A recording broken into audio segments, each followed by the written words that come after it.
Hi there, YouTube community. This is Barcode9588 checking again.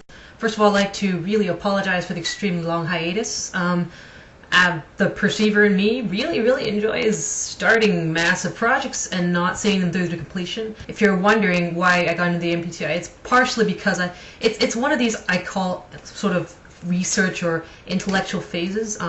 I delve really deeply into a topic that I find really interesting, and I learn as much as I can about it, and then once I get bored I have a tendency to move on. I've gotten a lot of comments and a lot of private messages. Just to let you know, I really try to read all of them, and I really try to respond to all of them, but unfortunately there are a lot of them that I get almost every day. So yeah, so thanks a lot for watching, and thanks for all the support. So without further ado, this is the long-anticipated, video on thinking and feeling, okay? Now, first of all, before we dive right in, I just want to say that when I say the words thinking and feeling, or when we describe a person as a thinker or a feeler, there is just so much associated with those two words. There's so many connotations behind those two words that it really is, as far as psychometrics and personality psychology goes, a really loaded topic. I mean, it's just one of those big topics that everybody has something to say, and they will not always agree, for sure. Trying to explain thinking and feeling is like walking into a lecture hall full of fourth-year sociology and women's studies major and yelling at the top of your lungs, "Abortion is murder!" That's pretty much how it's like.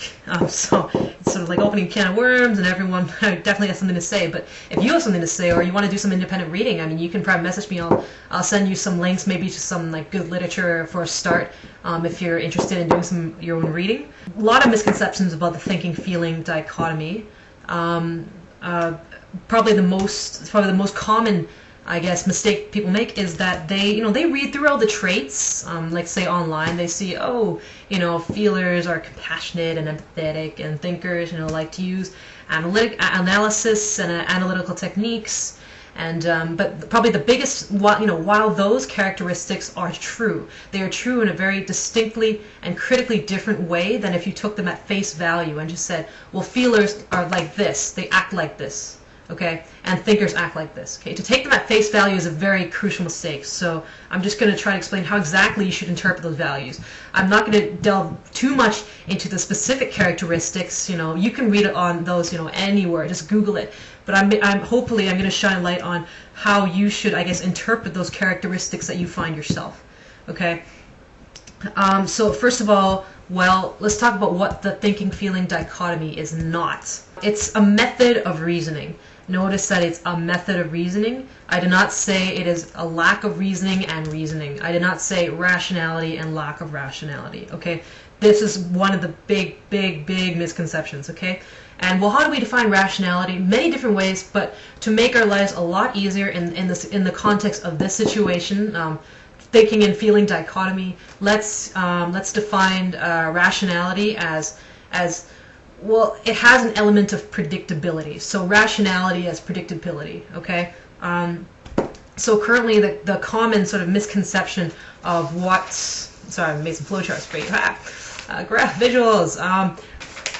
Now this is the scenario this is the idea that everyone thinks of, okay, when they first think of thinking and feeling. Okay, you have a scenario in which you need to make a decision. So what do you utilize? You utilize thinking, if you're a thinker, okay? And if you utilize thinking, then you're being rational. That's rationality, okay? On the flip side, the common misconception is also that if you have a scenario and you utilize feeling, that is irrationality, okay? This is the common understanding of it, okay? But so you know that there are 4 categories for the letters, right? And for a total of 16 permutations, right? So we've learned about 2 already, or you guys hopefully have learned at least 2, hopefully. The first one, of course, is your orientation functions, your introversion and extroversion. The second were sensing and intuition, which were called your perceiving functions, okay? So those perceiving functions are the ones that you use to gather information about the world, okay? The way in which you perceive the world, hence they're called the perceiving functions. So you can receive information from your environment as a sensor or as an intuitive, okay? Now the thinking feeling dichotomy falls into the third category, the third letter. Okay, you're either a T or an F, and these functions are called your judging functions.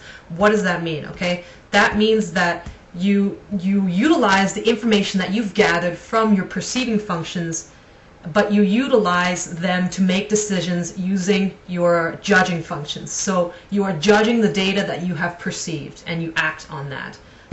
Having said that, in terms of decision making, if you define rationality as simply predictability, then this would make your life a lot easier in terms of understanding the Myers-Briggs. Many people may disagree with this definition. I would in certain contexts, but for the sake of this right now, it's a lot easier to understand it that way, because then you don't fall into the sort of the mistake of assuming that thinking is rational and feeling is irrational. Okay, so remember the two flowcharts that I just showed you? That was not the right way to go about it. The right way to go about it would probably be more like something like this. Okay, I hope you can see this. I'll move it a little closer. Okay, so you have a scenario in which you need to make a decision. Okay, utilizing rationality as predictability. Okay, you can use one of two methods of reasoning. The first one is to think. The second one is to feel, and you arrive at result A and result B. It is not the case that you utilize one to arrive at rationality and utilize the other to arrive at irrationality. Okay,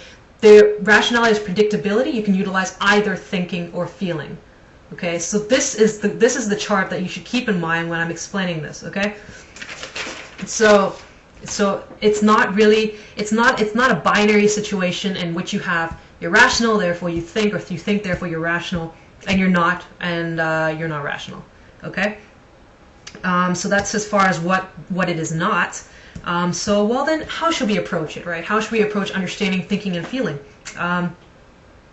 And that goes back to what exactly the judging function is. You have to, one good place to start is to start from the definition of the judging function, right? So how you make judgments based on the information you gather. So this has nothing, this isn't directly, you know, what kind of person you are. Of course, it's part of it, but it's more like how you utilize the information that you get, how you make judgment calls, right?